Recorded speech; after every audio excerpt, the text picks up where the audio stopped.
குடும்பம் ரொம்ப சின்னது அப்படின்னு சொன்ன அந்த மனுஷனை தான் ஆண்டவர் முதலாய் ராஜாவாய் கர்த்தர் ஏற்படுத்தினார். ஹல்லேலூயா. உங்க பிள்ளைகள் எல்லாம் இவ்வளவுதானா, உன் பிள்ளைங்க வேற யாருமே இல்லையா அப்படின்னு சொல்லும் போது லிஸ்டிலேயே கொண்டு வராத ஒரு தாவீதை தான் கர்த்தர் ராஜாவாக கர்த்தர் அபிஷேகம் பண்ணினார். என் ஆண்டவர் நினைச்சார்னா லிஸ்டிலே இல்லாத உங்களை லிஸ்டில் கொண்டு வருவதற்கு என் கர்த்தர் வல்லவரா இருக்கிறார். ஹல்லேலூயா. நீங்க இல்லாம இருக்கலாம், உங்களை இல்லைன்னு நீங்க எத்தனை பேர் வேணாலும் சொல்லலாம். ஆனா என்னுடைய தகப்பன், என்னுடைய தேவன், அவர் நல்லவரா இருக்கிறார். ஆமேன். எனக்கு தெரியும் சிலர் உரிமை பாராட்டுகிறார்கள், உங்களுக்கு முன்னாடி உரிமை பாராட்டுறாங்க. நீ எல்லாம் இங்க வரக்கூடாது, நீங்க எல்லாம் இங்க வரக்கூடாது, நீங்க எல்லாம் இங்க வரக்கூடாது. எத்தனையோ பேர், நானும் சொல்லுவேன், எத்தனையோ பேருடைய வார்த்தை அப்படி நான் கேட்டிருக்கிறேன். சின்ன வயசுல இருந்தே கேட்டிருக்கிறேன். நீ எல்லாம் இங்க வரக்கூடாதுப்பா, நீ எதுக்குப்பா இங்க வர்ற, நீ எல்லாம் இங்க கூடயே இருக்கக்கூடாது, நீ இந்த சேர்ல உட்காரக்கூடாது, இல்லைன்னா நீ இவங்களோட பேசவே கூடாது, நீ எப்படி இந்த காம்பவுண்டுக்குள்ள வந்துட்ட, இந்த காம்பவுண்டுக்குள்ள வரக்கூடாது. இந்த மாதிரி எத்தனையோ வார்த்தைய சின்ன வயசுல என்னுடைய காதுகளிலே கேட்டிருக்கிறேன். காதுகளிலே கேட்டது மட்டும் இல்ல, நானே அப்படி நினைச்சிருக்கிறேன். ஐயோ நம்மெல்லாம் இங்க போக முடியாது, நமக்கு அந்த மாதிரி தகுதி எல்லாம் இல்லை, அந்த இடத்துல எல்லாம் நம்ம வர்றதுக்கு என்ன இருக்கும், நமக்கு வேற அவங்களுக்கு வேற, இவங்க அடுத்தது நம்ம வேற, அந்த மாதிரிலாம் நம்ம யோசிக்கவே கூடாது.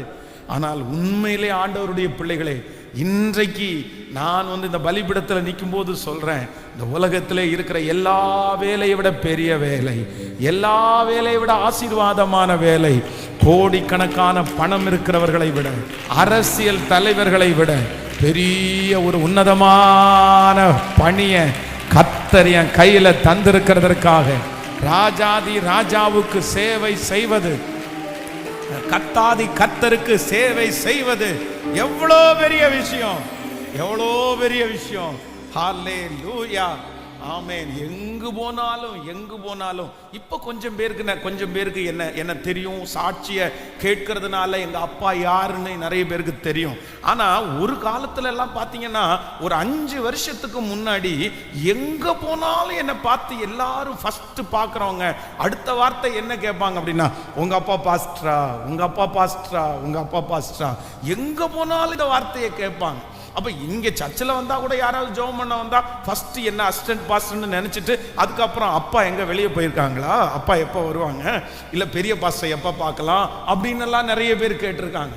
அப்போ நான் என்ன நம்புறேன் அப்படின்னா, சம்பந்தமே இல்லாத ஒரு குடும்பத்துல ஒரு குடிகாரன் மகனாய் பிறந்து, ஆனா ஆண்டவர் பாருங்க, இந்த எப்ராயிமை போல, எப்ராயிம் அந்த யாக்கோபனுடைய பிள்ளைகளில் ஒன்றல்ல, யோசேப்பினுடைய பிள்ளைகள். ஆனா சொல்லிட்டார், இனி நீ கேட்கக்கூடாது என் பிள்ளைய, இந்த 2 பிள்ளையும் நீ கேட்டுறாத, இந்த 2 பிள்ளையும் எனக்கு சொந்தமான பிள்ளைங்க. அதுவும் யார மாதிரின்னு சொல்றாரு, அவருக்கு அவ்வளவு ஏஜ் ஆயிடுச்சு. அந்த வயசான காலத்துல சொல்றாரு, அது நான் தத்தெடுக்கிறேன். யார மாதிரி, நீ நினைக்கிற மாதிரி என்னமோ சும்மா தத்தெடுக்கிறேன்னு நினைக்காத, என்னுடைய மூத்த மகன் ரூபனை மாதிரி, என்னுடைய அடுத்த மகன் சிமியோனை மாதிரி இந்த எப்ராயும் மனாசையும் அந்த லிஸ்ட்லயே வரணும்னு சொல்றாரு. பாருங்களேன். ஹல்லேலூயா. கொண்டு வந்தாரா? எப்ராயிம் கொண்டு வரப்படுகிறவர்கள். கர்த்தர் உங்களை கொண்டு வருவார், உங்க குடும்பத்தை கொண்டு வருவார். ஹல்லேலூயா. இந்த வார்த்தை எனக்கு தான் ஆண்டவரே, என் குடும்பத்துக்கு தான் ஆண்டவரே, என் குடும்பத்துக்கு தான் ஆண்டவரே, குடும்பத்துக்கு தான் ஆண்டவரே. ஹல்லேலூயா. இது நிறைவேறுகிற காலம் சமீபமா இருக்கிறதற்காக நன்றி, துரிதமா இருக்கிறதற்காக நன்றி. ஆமென். நீங்க ஆயத்தப்படுங்க. எதுக்கு நீங்க ஆயத்தப்படுங்க அப்படின்னு சொன்னா, கர்த்தர் வாக்கு கொடுக்கிறாரு, நீங்க முற்பிதாக்களுடைய அந்த லிஸ்ட்ல, அப்படின்னா பெரிய பெரிய இடங்களிலே உட்கார்ந்து இருக்கிற அந்த லிஸ்ட்ல வருவதற்காக நீங்கள் ஆயத்தப்படுங்கள். விசுவாசிக்கிறீங்களா? எத்தனை பேர் நம்புறீங்க, எத்தனை பேர் விசுவாசிக்கிறீங்க? அந்த லிஸ்ட்ல ஆண்டவர் உங்களை கொண்டு வர போறார். இது கர்த்தருடைய வார்த்தை, இது கர்த்தருடைய வார்த்தை. பலத்தினாலும் அல்ல, பராக்கிரமத்தினாலும் அல்ல, தேவனுடைய ஆவியினால் எல்லாம் ஆகும். ஆமென். சோ நம்பர் 2, இரண்டாவதாக இந்த எப்ராயிமினுடைய ஆசீர்வாதத்தை, இல்லைன்னா இந்த எப்ராயிம் எப்படிப்பட்ட சூழ்நிலையிலிருந்து வந்தாரு, ஆண்டவர் இவர் மேல வச்சிருக்கிற அந்த அன்பை குறித்து நான் தியானிக்கும் போது ரொம்ப ஆச்சரியமா இருந்துச்சு. வாசிக்கலாம், ஒரு வசனத்தை வாசிக்கலாமா? ஆமென். நீங்கள் ஆதியாகமத்தில் 47வது வசனத்துக்கு அதிகாரத்துக்கு வாங்கல, 48ஆம் அதிகாரத்தினுடைய 19வது வசனத்துக்கு வாங்க பார்க்கலாம். ஆமே, 48வது அதிகாரத்தினுடைய 19வது வசனத்தை வாசிக்கலாமா? ஆதியாகமம் 48ஆம் அதிகாரத்தினுடைய 19வது வசனத்தை வாசிக்கலாம். அவன் தகப்பனோ தடுத்து, அது எனக்கு தெரியும் என் மகனே, எனக்கு தெரியும், இவனும் ஒரு ஜன கூட்டமாவான், இவனும் பெருகுவான், இவனுடைய தம்பியோ இவனிலும் அதிகமாய் பெருகுவான், அவனுடைய சந்ததியார் திரளான ஜனங்கள் உள்ளவர் ஆவார்கள் என்றார். நீங்க அதுக்கு முன்னாடி 17வது வசனத்திலிருந்து வாசிக்கலாமா? 17வது வசனம், தகப்பன் தன் வலதுகையை எப்ராயிமுடைய தலையின் மேல் வைத்ததை யோசேப்பு கண்டு, அது தனக்கு பிரியமில்லாதபடியினால் எப்ராயிமுடைய தலையின் மேல் இருந்த தன் தகப்பனுடைய கையை மனாசேயினுடைய தலையின் மேல் வைக்கும்படி எடுத்து, என் தகப்பனே, அப்படி அல்ல, இவன் மூத்தவன், இவனுடைய தலையின் மேல் உம்முடைய வலதுகையை வைக்க வேண்டும் என்றான். நல்லா கவனிங்க ஆண்டவருடைய பிள்ளைகளே. இப்போ யோசேப்புக்கு எத்தனை பிள்ளைங்க? 2 பிள்ளைங்க, எப்ராயிம், மனாசே. நம்ம பேசும்போது கூட எப்ராயிம் மனாசேன்னு பேசுறோம், ஆனா மனாசே எப்ராயிம், இதுதான் கரெக்டான வேர்டு. இப்போ என்ன நடக்குது அப்படின்னு சொன்னா, இந்த இடத்துல யாக்கோபு எல்லாரையும் ஆசீர்வதிக்கிறார். அந்த 12 கோத்திர பிதாக்களையும் அவர்கள் சொன்ன அந்த காரியத்தை சொல்லி ஒன்னொன்னா அவர் பிளஸ் பண்றாரு. அப்போ இவர் கடைசி காலம் ஆகுது, இவருக்கு கண்ணு பெருசா ஒன்றும் பெருசா தெரியல. இவருக்கு முன்னாடி இந்த பிள்ளைகளை கொண்டு வந்து விட்டுருக்காங்க. கொண்டு வந்து விட்ட உடனே இவங்க அப்பா என்ன பண்றாரு அப்படின்னு சொன்னா, எப்பவுமே வலதுகையினுடைய ஆசீர்வாதம் பெருசு. அப்படின்னா வலதுகை அப்படின்றது ஒரு ஆசீர்வாதத்தை குறிக்கிறது, வலதுகையினால தான் ஆசீர்வதிப்பாங்க. இப்போ இவர் வலதுகையை தூக்கி எங்க வைக்கிறார் அப்படின்னு சொன்னா, எப்ராயிமுடைய தலையின் மேல் வைக்கிறார். வச்ச உடனே நீங்க அதுல வாசிக்க முடியும், அந்த 17வது வசனத்தை வாசிக்கும் போது நமக்கு ரொம்ப நல்லா தெரியும். தன் தகப்பன் வலதுகையை எப்ராயிமுடைய தலையின் மேல் வைக்கிறதை யோசேப்பு கண்டு, அது தனக்கு, ஹலோ, யாருக்கு? யோசேப்புக்கு பிரியமில்லாதபடினால். யாரு? இவர் அப்பா, அதுவும் யோசேப்பு. இதுவரைக்கும் யோசேப்பினுடைய கேரக்டரை நம்ம எப்படியெல்லாம் வாச்சிருக்கிறோம், புறக்கணிக்கப்பட்டு அப்பாவை நேசிச்சு வந்து பாடுபட்டு, இப்போ அவருக்கு 2 பிள்ளைங்க பிறக்கிறாங்க. ஆனா அவர் ஒருவேளை நியாயமா சொல்லலாம், எப்பவுமே மூத்த பிள்ளைங்க மேல சிலருக்கு பாசம் இருக்கும், இல்லைன்னா சில சின்ன பிள்ளைங்க மேல பாசம் இருக்கும். அது சூழ்நிலையை பொறுத்து. அந்த வீட்டில் அந்த பிள்ளைங்க எப்படி வளர்றாங்க, எப்படி கீழ்ப்படுகிறாங்க, எப்படி பாசமா இருக்கிறாங்க, அதை வச்சு நிறைய நேரத்தில் தகப்பனாருடைய தாயாருடைய அன்பு கொஞ்சம் வேறுபடும், கொஞ்சம் மாறி மாறி வரும். அப்போ இந்த இடத்துல சரி, எங்க அப்பா வைக்கிறது கரெக்ட், எங்க அப்பா வச்சது மாதிரி நம்ம அதை கூட இடையில போய் குறுக்க இது பண்ண வேண்டாம் அப்படின்னு யோசேப்பு நினைக்கல. வேதம் சொல்லுது, எப்ராயிமுடைய தலையின் மேல யாக்கோபு கைய வச்ச உடனே அவங்க அப்பாவுக்கு என்ன இல்லை அப்படின்னு சொன்னா, அதுக்கு ரொம்ப இஷ்டம் இல்லை, பிரியம் இல்லை. உடனே இப்ப என்ன பண்றாரு அப்படின்னு சொன்னா, அந்த கையை என்ன பண்றாரு, ஏன்னா அவருக்கு தான் கண்ணு தெரியல, அவருக்கு தான் ரொம்ப வயசாயிடுச்சு இல்ல, பிரியம் இல்லாதபடினால் எப்ராயிமுடைய தலையின் மேல் இருந்த தன்னுடைய தகப்பனுடைய கையை எடுத்து. ஹலோ, இன்னைக்கு இந்த சத்தத்தை கேட்கிற யாரோ ஒருத்தருக்கு ஆண்டவர் தீர்க்க தரிசனமா சொல்றாரு, நீங்க எப்ராயிம் ஃபர்ஸ்ட் நம்பர் 1. முதலாவதாக எப்ராயிம் ஆசீர்வதித்துக்குரியவன் அல்ல, வெற்றிக்குரியவன் அல்ல, உயர்வுக்குரியவன் அல்ல. ஆனா அப்படி இருந்த உங்களை கர்த்தர் வரிசையில கொண்டு வருவேன் ஃபர்ஸ்ட் வாக்கு கொடுத்தாரு. ஆண்டவர் எப்ராயிமை வரிசையில கொண்டு வந்தார், பிதாக்களுடைய வரிசையில கர்த்தர் கொண்டு வந்தார், ராஜாக்களுடைய வரிசையில கர்த்தர் கொண்டு வந்தார், பெரிய பெரிய தலைவர்களுடைய லிஸ்ட்ல கர்த்தர் கொண்டு வந்தார், தகுதியே இல்லாத இடத்துல கர்த்தர் கொண்டு வந்தார். இது ஆண்டவருடைய தீர்க்க தரிசனமான வார்த்தை. நிச்சயமாய் அப்படியே நடக்கும். கர்த்தர் அதை செய்வதற்கு கர்த்தர் வல்லவரா இருக்கிறார். ஆனா இந்த இடத்துல வேதம் சொல்லுகிறது, தன்னுடைய தகப்பனுக்கே என்ன இல்லைன்னா விருப்பம் இல்லை. தன்னுடைய தகப்பனார் அவன் செய்வான், அவன் இருக்கட்டும், அவன் சின்ன பையன் தானே, அவன் மேல எனக்கு ஒரு பெரிய எக்ஸ்பெக்டேஷன் இல்லை, அவன் மேல ஒரு பெரிய எதிர்பார்ப்பு இல்லை. மூத்தவன் நல்லா செய்வான், இவன் நல்லா செய்வான், இவன் மேல எனக்கு நிறைய ஒப்பீனியன் இருக்குது, இவன் அப்பவே நல்லா படிக்கிற ஆளு, இவன் அப்பவே எல்லாத்தையும் முடிச்சுட்டு வர ஆளு, எனக்கு இவன் மேல ஒப்பீனியன் இருக்குது, இவன் மேல சுத்தமா இல்ல அப்படின்னு தன்னுடைய வச்ச கையை எடுத்து இப்ப எங்க வைக்கிறார் அப்படின்னு சொன்னா, மனாசையினுடைய தலையின் மேல் வைக்கும்படி எடுத்து. அடுத்த 18வது வசனத்தை வாசிக்கலாம். என் தகப்பனே, அப்படி அல்ல, இவன் மூத்தவன், இவனுடைய தலையின் மேல் உம்முடைய வலது கையை வைக்க வேண்டும் அப்படின்னு கட்டளையா சொல்றான். வைக்க வேண்டும் என்றான். அவன் தகப்பனோ பரலோக தகப்பனோ, உங்களை வேறு பிரிச்ச தகப்பனோ, உங்களை உருவாக்குன தகப்பனோ தடுத்து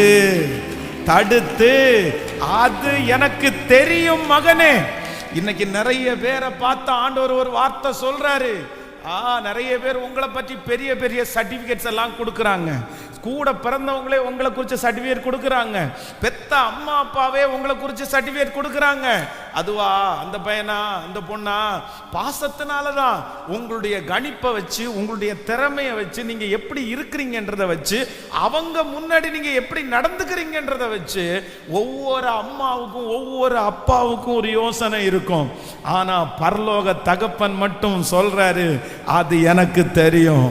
யாரை ஆசீர்வதிக்கணும்னு எனக்கு தெரியும், யாரை நிறுத்தணும்னு எனக்கு தெரியும், யார் முன்னாடி வருவா யார் பின்னாடி வருவான்னு பரலோக அப்பாவுக்கு தெரியும். உங்களையும் என்னையும் அழைத்த தேவனுக்கு தெரியும். அவர் வாக்கு கொடுக்கார், ஆகாது என்று தள்ளப்பட்ட கல் மூளைக்கு தலைக்கல்லாய் மாறும். இது கர்த்தராலே ஆயிற்று. நம்முடைய கண்களுக்கெல்லாம் இது ஆச்சரியமாய் இருக்க போகிறது. எஸ், ஆமென். தகப்பனுக்கே விருப்பம் இல்லை என்றாலும், மேனேஜருக்கு விருப்பம் இல்லை என்றாலும், கூட இருக்கிறவர்களுக்கு விருப்பம் இல்லை என்றாலும், சொந்தக்காரர்களுக்கு விருப்பம் இல்லை என்றாலும், கர்த்தர் விரும்பினபடியினால் ஹல்லேலூயா, எனக்கு தெரியும் இவனும் ஒரு ஜனக்கூட்டம் ஆவான், இவனும் பெருகுவான், இவனுடைய தம்பியோ இவனிலும் அதிகமாய் பெருகுவான், அவனுடைய சந்ததியார் திரளான ஜனங்கள் ஆவார்கள் என்றான். ஹல்லேலூயா. இன்றைக்கு இந்த 11வது நாள் ஆண்டவருடைய வார்த்தை சிலருக்கு நேருக்கு நேர் கடந்து வருகிறது. கர்த்தர் வாக்கு கொடுக்கிறார். நீங்கள் உயருவதை, நீங்கள் வளருவதை சிலர் விரும்புகிறவர்கள் யாரும் இல்லை. உங்களை ஒரு பொருட்டாக கூட நிறைய பேர் எடுக்கல. ஆமேன். அப்படி உங்களுக்கு வந்தால் கூட இல்லை, இதுக்கு இவங்க தகுதி இல்லைன்னு அளவுக்கு சொல்ற அளவுக்கு தான் நிறைய பேர் உங்களை சுற்றி இருக்காங்க. நீங்களும் எப்ராயிமை போல வாயை திறந்து நான் அந்த ஆசீர்வாதத்திற்கு தகுதியான ஆள் தான் சொல்ல கூட முடியாம நீங்க வாயடைச்சு போயிருக்கலாம். ஆனா வேதம் சொல்கிறது, ஆண்டவருடைய பாசம் யார் மேல வருது அப்படின்னா, ஆண்டவருடைய விருப்பம் யார் மேல வருதுன்னா எப்ராயிம் மேலேயே வருது. யாரு தடுத்து நிறுத்தினாலும் நான் நம்புகிறேன் தாண்டி உங்களிடத்திற்கு வரும். யாரும் தடுத்து நிறுத்த முடியாது. உங்க உயர்வை தடுத்து நிறுத்த முடியாது. நீங்க மேல் நோக்கி போகிற அந்த உயர்வை தடுத்து நிறுத்த முடியாது. உங்களுக்கு கொடுக்க போகிற ப்ரமோஷனை யாரும் தடுத்து நிறுத்த முடியாது. உங்களுக்கு கொடுக்க போகிற சம்பள உயர்வை யாரும் தடுத்து நிறுத்த முடியாது. அப்பாவுக்கே விருப்பம் இல்லைன்னாலும், அம்மாவுக்கே விருப்பம் இல்லைன்னாலும், நான் நம்புறேன் அப்பாவுக்கு முன்னாடி அம்மாவுக்கு முன்னாடி ஒரு நாள் கர்த்தர் உங்களை சாட்சியாய்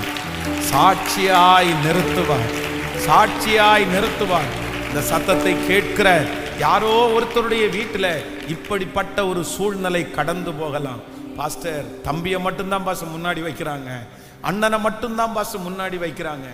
என் குடும்பத்திலே நான் தான் தேவையில்லாத ஒரு பொருள், என் குடும்பத்தில் புறக்கணிக்கப்பட்டவன் நான் தான் பாஸ்டர், என் கையில பணம் இல்லைன்னு அப்படி நினைக்கிறாங்களா தெரியல, இல்லைன்னா எதனால இப்படி ஒதுக்குறாங்கன்னு எனக்கு தெரியல. ஆனா என் குடும்பத்துல எல்லாரும் நான் விழுந்தா சந்தோஷப்படுவாங்க, நான் ஒன்றும் இல்லைன்னா போனேன்னா சந்தோஷப்படுவாங்க, எனக்கு ஏதாவது கிடைச்சா பொறாமப்படுறவங்க தான் ரொம்ப அதிகமா இருக்காங்க. ஆனாலும் கர்த்தர் மட்டும் உங்க பக்கத்துல வந்து நின்று சொல்கிறார், நீங்க ஒரு எப்ராயிம், உன் மேல இருக்கிற அபிஷேகம் எப்ராயிம், உன் மேல இருக்கிற அபிஷேகம் எப்ராயிம். எத்தனை பேர் தடுத்து நிறுத்தினாலும், எத்தனை பேர் தடுத்து நிறுத்தினாலும் ஆண்டவர் அதை கேட்க மாட்டார், ஆண்டவர் அதை கேட்க மாட்டார். அவர்களை பார்த்து ஆண்டவர் சொல்லுவார், அது எனக்கு தெரியும், அது எனக்கு தெரியும், அது எனக்கு தெரியும், அது எனக்கு தெரியும்.